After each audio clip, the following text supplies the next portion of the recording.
Assalamu alaikum, dear students. My name is Rana Sivaslam, lecturer university of नरवा।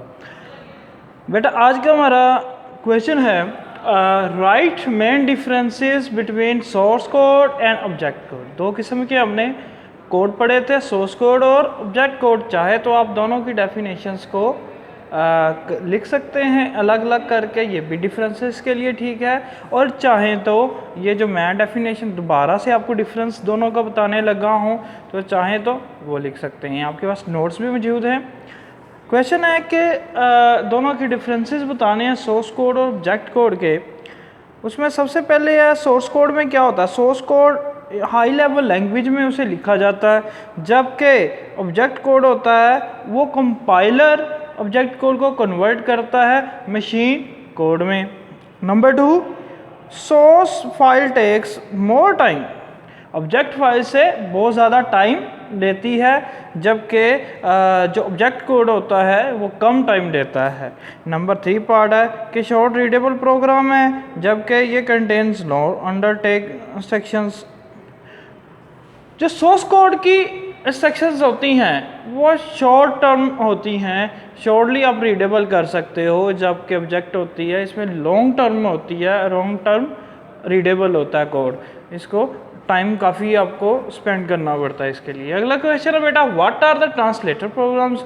क्या होते हैं बेटा ट्रांसलेटर? क्या होता है देखें, अगर आपने किसी लैंग्वेज में कोई बात करनी है उसको ट्रांसलेट करके, जैसे कोई चाइनीज़ है उसको हमारी उर्दू की समझ में भी ना आए, तो एक ऐसा ट्रांसलेटर मौजूद होगा हम दोनों के दरमियान, जो वो समझा सके कि ये बंदा क्या कह रहा है और वो हमें भी समझा सके कि वो चाइनीज़ क्या कह रहा है।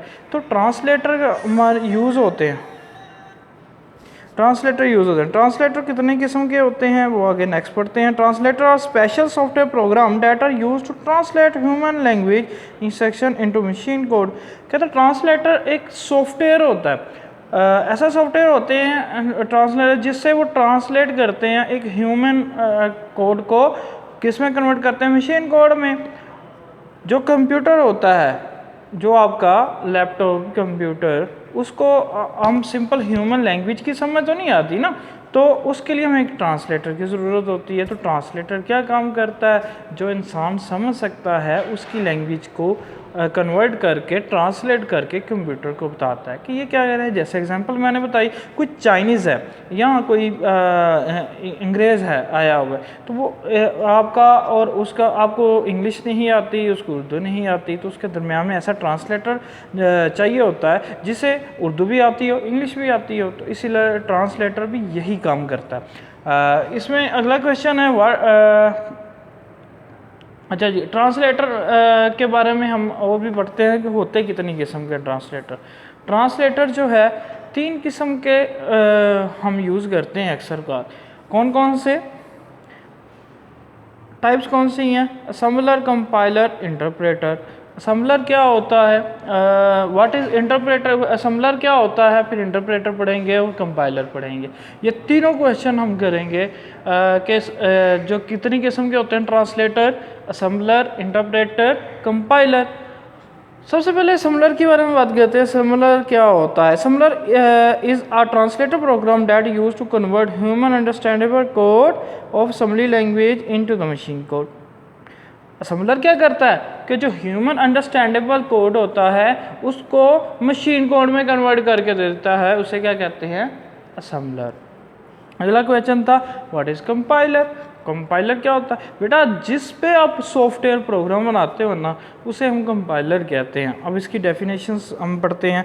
The software program that use to translate high level language into the machine code. जो आपके हाई लेवल प्रोग्राम को मशीन कोड में कन्वर्ट कर दे, ऐसा प्रोग्राम, ऐसे प्रोग्राम को हम कहेंगे कंपाइलर। जैसे आपने एक सॉफ्टवेयर बनाया, जैसे आपने सम का सॉफ्टवेयर बनाया, आपने ऑड इवन का बनाया, वो जो सॉफ्टवेयर हम एग्जीक्यूट करते हैं, चलाते हैं प्रैक्टिकली, वो चलाते हैं बेटा कंपाइलर पे। उसके लिए कंपाइलर का इस्तेमाल करते हैं। वो जब आपके प्रैक्टिकल स्टार्ट होंगे फिर मैं उसमें आपको गाइड करूँगा, बताऊँगा कि किस तरीके से हम चलाते हैं। तो बेटा अगला है what is an interpreter. Interpreter क्या होता है? ये भी एक ट्रांसलेटर की टाइप है। इसमें क्या होता है कि कन्वर्ट ये सोर्स कोड को कन्वर्ट करता है मशीन कोड में, लेकिन it does not convert entire program in a single attempt, it convert the instruction line by line. अच्छा, इसमें ये बात, इसका भी वही बात है कि ये भी कन्वर्ट करेगा आपकी मशीन कोड में, जैसे ये असम्बलर ने भी किया, ये भी करेगा, लेकिन इसमें ये लाइन 1 बाय 1 लाइन करेगा। असम्बलर है तो सारा करके दे देगा, ठीक है, लेकिन 1 बाय 1 करके करेगा। पहली लाइन देखेगा, फिर दूसरी देखेगा। जैसे हमने कंडीशन वाला क्वेश्चन किया था, अगर 2 पे पूरा पूरा डिवाइड हो जाए तो इवन है, नहीं तो ऑड है, तो वो 1 बाय 1 लाइन देखेगा, क्या यार ये 2 पे डिवाइड हो रहा पूरा पूरा, नहीं हो रहा। अच्छा, 2 पे डिवाइड करे रिमाइंडर 0 आता है, नहीं आता। 2 पे डिवाइड करे 1 बाय 1 लाइन को चेक करेगा, वो इंटरप्रेटर मारा होगा। उसके बाद अगला क्वेश्चन आता है differentiate between compiler and interpreter. आप चाहें कंपाइलर की जो मैंने डेफिनेशन बताई है और उसकी थोड़ी सी खसूसियत बताई हैं और इंटरप्रेटर की बताई हैं, आप चाहें इन दोनों को अलग अलग करके लिख दें, इनका डिफरेंस बना लें, या चाहे जो मैंने नोट्स आपको प्रोवाइड किए हैं जो मैं अभी बताने लगा हूँ वहाँ से नोट्स से पढ़ कर आपको तो वो लिख लें। कुछ भी लिख सकते हैं बेटा, आपके लिए एक्सेप्टेबल है बोर्ड के लिए आपका। क्या है कंपाइलर और इंटरप्रेटर में? कंपाइलर में it convert a programme into the machine code. हमने क्या पढ़ा था, ये मशीन कोड में कन्वर्ट कर देता है, ऐसा प्रोग्राम है। एक होल कंपाइलर क्रिएट करता है ऑब्जेक्ट कोड फाइल, और आपका कंपाइलर डिस्प्ले करता है कि भाई इसमें कोई एरर है, तो वो एरर डिस्प्ले कर देगा। एरर कितनी किस्म के होते हैं? 3 किस्म के होता है। सिंटैक्स होता है, रन टाइम एरर भी हो सकता है, और उसके बाद मुख्तलिफ किस्म के एरर हो सकते हैं, 3 किस्म के एरर। इंटरप्रेटर में क्या होता है, ये प्रोग्राम को मशीन कोड में कन्वर्ट करता है, लेकिन कैसे?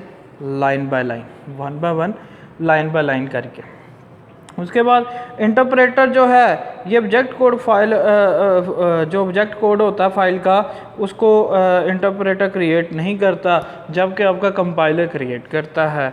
उसके बाद तीसरे नंबर पे है interpreter display syntax errors on each statement of the programme.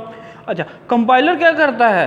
Compiler जो है वो देखता है आपका जहाँ जहाँ पे एरर, पहले एग्जीक्यूट कर लेता है और बताता है कि हाँ यहाँ पे एरर है आपका। लेकिन इंटरप्रेटर जो है वो बताएगा आपको कि हर स्टेटमेंट में एरर का बताएगा, या इसमें भी एरर आ गया, इसमें एरर 1 बाय 1, क्योंकि 1 बाय 1 लाइन जाता है। अगला क्वेश्चन है बेटा differentiate structure and unstructured programming language क्या होती है। ये दोनों के बारे में हमने डिफरेंस बताना है, डिफरेंशिएट करना है इन दोनों को। तो differentiate between structure and structure programming language program are divided into smaller sector card modules और फंक्शन। कहते हैं जो फंक्शन, ये जो स्ट्रक्चर प्रोग्राम होता है, स्ट्रक्चर का मतलब एक स्ट्रक्चर, एक ढांचा बनाना। इसमें छोटे छोटे सेक्टर होते हैं, मॉड्यूल्स होते हैं, सेक्टर बना के मॉड्यूल्स बना के तो उस प्रोग्राम बनाना, उसे स्ट्रक्चर प्रोग्रामिंग लैंग्वेज का नाम देते हैं। जैसे मैं कहता हूँ एक मैंने ना गेम बनानी है, उसके लिए हम मुख्तलिफ सेक्टर बना लेते हैं कि जो गेम की जो स्टोरी है वो कौन लिखेगा, ठीक है, वो अलग होगा, उसका एक सेक्टर हो जाएगा। एक जो उसमें आपको आर्टिस्ट चाहिए हैं, आपको जो क्या कहते हैं बॉडी चाहिए, आपको करैक्टर चाहिए, वो उसका अलग होगा, डिपार्टमेंट अलग होगा, सेक्टर अलग होगा, फिर उसके एनिमेशन का अलग होगा, फिर उसके साउंड का अलग होगा, क्वालिटी एश्योरेंस का अलग होगा, ठीक है। इस तरह मुख्तलिफ सेक्टर बन जाएंगे, उसे स्ट्रक्चर प्रोग्रामिंग का नाम देते हैं।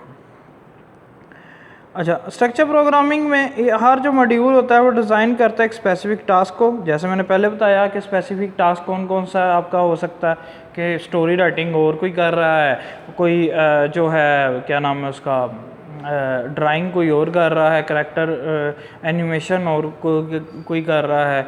ये सेक्टर में हम डिवाइड करते हैं। और अनस्ट्रक्चर प्रोग्राम क्या होता है? It is very valuable. अच्छा, अनस्ट्रक्चर क्या होता है?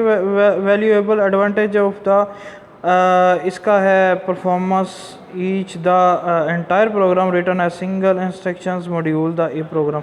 अच्छा, इसमें ना एक ही मॉड्यूल बना लेते हैं और इसमें अनस्ट्रक्चर, जैसे कोई स्ट्रक्चर कोई ढांचा ही ना हो।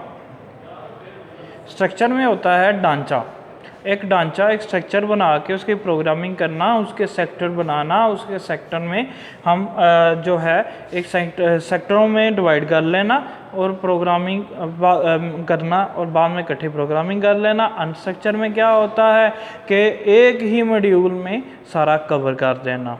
तो बेटा आज का लेक्चर यहाँ तक ख़त्म हुआ। अगर कोई इशू है यहाँ तक तो मुझे आप ज़रूर बताइएगा। यहाँ तक अल्लाह हाफिज़।